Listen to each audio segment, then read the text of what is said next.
At eto na nga, nako mga kababayan, yung sunod. Hala, Diyos mio, marimar mga kababayan, ito yung sunod. Ano yung sunod, mga kababayan? Nako, mga kababayan, wala na. Oo, kaya sabi ko nga sa inyo, itong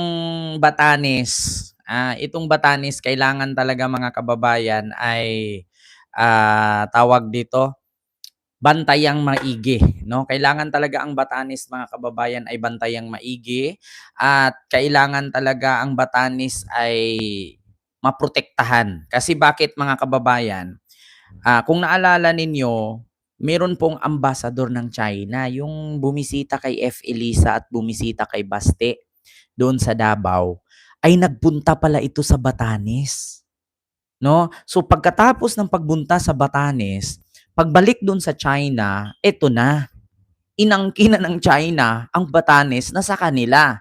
At take note mga kababayan, paano nagkataon na itong ambassador ng China to the Philippines ay nagkataon na sabay doon sa mga Taiwanese na pumunta din sa Batanes. Ito mga kababayan, ako po. Patay tayo dyan. Ito po mga kababayan, asaan na ba yun? Ito mga kababayan, no? Pakinggan natin. Agresyon sa pinag-aagawang karagatan. Kwinestyon ng isang abogado ang pagbisita ng Chinese Embassy sa Batanes. Na ngayon ay inaangkin na rin ng China. Ano nga ba ang pakay ng kanilang pagbisita? Yan ang Agenda Weekend Report ni Joash Malimban. Kinumpirma ni Batanes Representative Ciriaco Gato Jr. na bumisita si Chinese Ambassador to the Philippines, Jing Guan, sa Batanes noong Hunyo.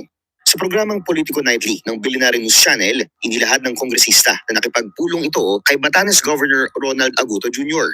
Pero si Congressman Gato hindi raw invited sa nasabing meeting. Nandun po ako nung bumisita siya, ngunit hindi po ako isinama doon sa meeting na yon. Ang aming butihing gobernador ang siyang sumalubong sa kanya. Matatandaang noong Biyernes, sinagot ng Chinese Embassy ang social media post ng Philippine Coast Guard spokesperson for the West Philippine Sea, Rear Admiral J. Tariela. Matapos ilahad ni Tariela na bumisita sa Batanes ang ambassador, ilang linggo bago ilabas ng Chinese scholars ang kanilang pag-aaral na pagmamayari umano ng China ang Batanes by Taiwan Extension. Sa post si Tariela, question ito kung out of goodwill o pagsasurvey ng area ang ginawang pagbisita ng Chinese ambassador sa Batanes. Sa social media post ng Chinese Embassy, hindi nito itinanggi ang pagbisita. Pero binatikos nila na deepfake at AI daw ang post ng PCG spokesperson. Ani Chinese Embassy Deputy Spokesperson Guo Wei, ginagamit umano ni Tariela ang pag-post ng AI para i-distort ang facts at gumawa ng anti-China narrative. Sa mismong page ng Chinese Embassy, makikita ang isang post na bumisita si Ambassador Jing Guan sa Batanes noong June 16 to 18. Sa caption ng post, kasama ni Ambassador si Chinese Consul in Lawag, Li Xiaoyan. Binisita raw nila ang Basco na ED Organic Farm and Hydroponic Farm na donated ng Chinese Embassy at ang Batanes State College, kasama sina Governor Aguto at Vice Gov Jong Nanud. Ang mga araw na ito ang mga kaparehong panahon kung kailan dumaong sa Batanes Islands ang indigenous Tao people of Taiwan. Naglayag sila sa Bashi Channel ng 2 araw bilang parte ng cultural connections ng Tao people at ng mga Ivatan. Para sa abogadong si Wilfredo Garrido, hindi coincidence ang sabay na pagbisita ng Chinese Embassy at ng Tao people of Taiwan sa Batanes. Paniniwala niya, pang-hijack ito ng China sa cultural ties celebration ng Taiwan at Pilipinas. Para kay Congressman Gato, kailangan pa rin i-acknowledge na hindi Chinese government ang nag-endorso ng bagong Batanes claims. Pero kailangan anyang harangin agad ang mga ganitong impormasyon para hindi maging ugat ng mas malaking territorial dispute. Hindi natin pwedeng palampasin lang ito dahil alam natin ang nangyayari lalo na sa West Philippine Sea. Maaaring ma-misinterpret ng China na kapag tahimik tayo dito, baka sabihin nila ay sumasangayon tayo dito sa claim nila na ang Batanes ay bahagi ng China. Tama nga, 'di ba, mga kababayan? Kasi nung panahon yung West Philippine Sea, kaya ganun-ganun na lang ang China, nagtayo sila ng mga infrastruktura doon, mga buildings. Kasi nga Nagpaalam sila kay Digong at ang sabi ni Digong, okay lang yan. Ang sabi pa ni Digong, merong oil exploration. Sa 100 barrels, 600 sa amin, 400, sa 1,000 barrels, 600 sa amin, 400 sa inyo kasi mayaman naman na kayo dyan China. So medyo marami yung sa amin. Oh, so 400 na lang sa inyo. Kung gusto niyo gawin niyo kaming Fujian, province of China, Philippines. Ah, 'di ba? So ang ginawa ng China, ayun, nagtayo ng kung ano-anong building doon sa West Philippine Sea. Kaya ngayon, kung hindi magre-react ang Pilipinas dito sa Batanes, magulat kayo dito. Ang gagawin ng Chinese government dito, donate ng donate. Ngayon, magpapatayo yan sila ng university, magpapatayo sila ng mga buildings dyan, kasi donate daw di umano. Oh, ang katagalan sa kakadonate nila, magugulat kayo, wala na. Sa kanila na yung lugar. Kasi bakit? Once na mag-donate yan dyan, syempre may mga ipapasok yan sila dyan na mga totoong Chino, yung mga Chinese. Ngayon, mga kababayan, so pagka natayuan na nila yan dyan, kasi nga di ba may mga dinodonate sila, may mga university na nga eh. O may mga, siyempre may mga agrikultura pa nga kimirot keme, nga nilalagay. O, alam na. So, kapag dumami na ang Chinese dyan, tapos malay natin, meron silang itinanim dyan. Alam nyo pa naman itong Chinese na kunwari mga 1990, patitirahin na nila yan dyan sa Philippines, tapos panigosyuhin nila yan. Pag negosyo yan, habang tumatagal, pag yumaman at nakilala, patatakbuhin nilang mayor, patatakbuhin nilang governor, patatakbuhin nilang president o di kaya senador. O magulat tayo dyan. O, kita nyo naman si Alice Gowo Huaping. Di ba? Nakilalang negosyante, nakilalang mayaman, lumaki sa farm.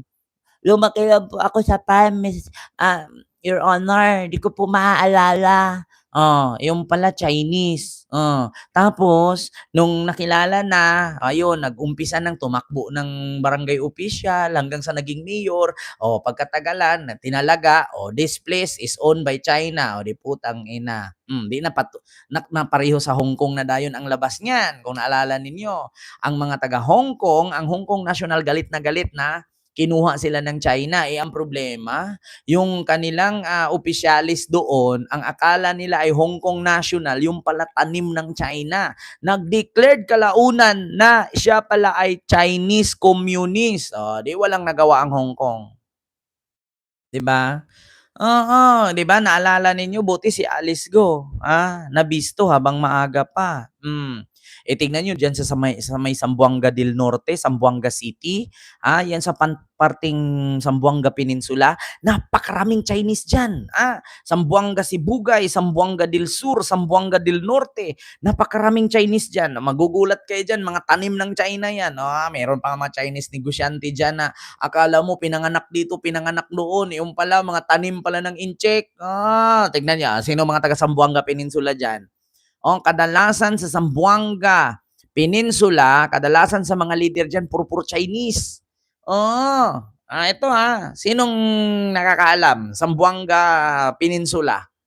Mula Zamboanga del Norte to Zamboanga City, puro Chinese yan. Inikot na nila lahat yan. Magugulat kayo. Tingnan nyo. Zamboanga del Norte to Zamboanga City, hindi na Muslim ang may hawak dyan. Puro Chinese. Puro Chinese. More on Chinese. Ultimo sa mining, Chinese. Ultimo sa mga negosyo, Chinese. Sabi ko sa inyo, Zamboanga del Norte, Dipolog Dapitan, puro Chinese na ang may hawak. Puro Chinese na. Birtuoy, Ebilin Uy. Di ba? Puro uy. Maiko Wong, Tan, Lim, Go. Halos lahat dyan. Dipolog, Dapitan, puro Chinese. Pagtungtong mo ng Zamboanga Sibugay, Ipil, Manukan, Pagadian, Buog, Siayan, Syukon, puro Chinese na yan hanggang Zamboanga City. Kaya sabi ko sa inyo mga kababayan, tapos tutungtong ka ng Davao, Davao del Norte, Davao del Sur, Cagayan, Osamis, Iligan, Oroqueta, Clarin, lahat na yan dyan, puro Chinese na. Davao City, Bongo, Chinese rin. Putang ina, maubos tayo dyan Kahit nga mga pinsan ko na puro Chinese na yung iba, eh. Meron na akong pinsan Lim, meron akong pinsan na Duangpo, meron akong pinsan na Yap, merong Tan, merong Uy. Sabi ko nga dati, sa apelyido nyo pa lang Chinese na matuto na ako mag-Chinese, eh. Bakit? Duangpo, Tan, Lim, Uy, Yap, Ting, halos lahat na sila. Tapos kadalasan yun, kadalasan yung mga apelyido na yan, puro drug lords. Kadalasan mga apelyido na yan. Punta ka ng Misamis Occidental. Pag apelyido Lim, Tan, Uy, Gu, puro droga ang issue. Misamis Occidental, napakaraming Chinese yan, puro droga. Tanong nyo kay Paruhinog. Di ba, mga kababayan? Loko-lokohin nyo na naman ako. Sinong nakapanood nung taga Sapang Dalaga, Misamis Occidental, yung pulis na nag-amok? Tinututok-tutukan na ng baril. Suntokin siya nung umihi siya. Hulog siya doon sa bangil, eh. Nahulog siya sa bangin. Ay, nako, mga kababayan. Kaya nga sabi ko sa inyo, wala na. Kinain na tayo ng China.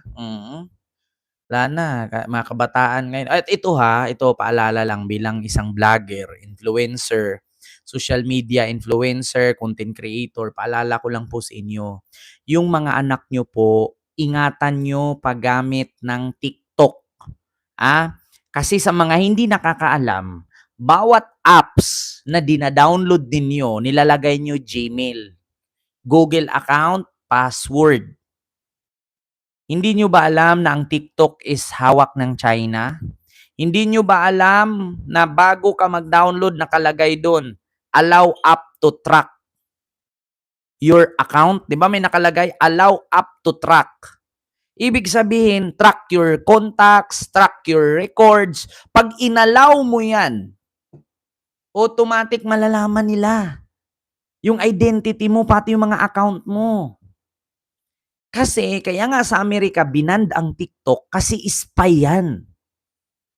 Kaya, yung mga anak ninyo, iwas-iwasan nyo mag-login ng mga number sa TikTok, Lalong-lalo na yung mga nanonood ng Chinese movie, ito. Paalala ko lang, yung mga mahilig dyan manood ng Chinese drama. Di ba meron dyan nilalagay, pag makakakubra ka ng 30 pesos, 50 pesos, tapos ilalagin mo yung yung GCash mo, minsan yung bank account mo, ay putang ina, ubos yung pera mo, maniwala ka sa akin. Iwasan nyo yan pag-login ng mga bank account dyan sa mga piso-piso sa kakapanood mo ng reels, yung Chinese reels. Tapos pag naka 30,000 diamonds ka, makakuha ka ng 50 pesos, 20 pesos, 30 pesos. Mga kababayan, mag-ingat kayo dyan. Maraming nakukuha niyan. Maraming nahahak sa mga ganyan. Ingat-ingat kayo. Ang TikTok, only India nakaban, Dubai nakaban, Saudi nakaban. Amerika, di ko lang sure kung nakaban na ang TikTok. Basta marami, mga kababayan, iwasan ninyo. Hindi ko sinisiraan ang TikTok, Pero TikTok is a Chinese-owned app. So yun lamang po mga kababayan, no, yung ating reaksyones sa mga oras na ito. Hindi ko na masyadong habaan, mga kababayan, kasi alam niyo naman po na medyo madilim na, no. So malapit na. So Ma'am Nit Vlog, ayun, maraming salamat po. So yun lamang po, mga kababayan, mag-ingat po kayo palagi, no. Maraming salamat.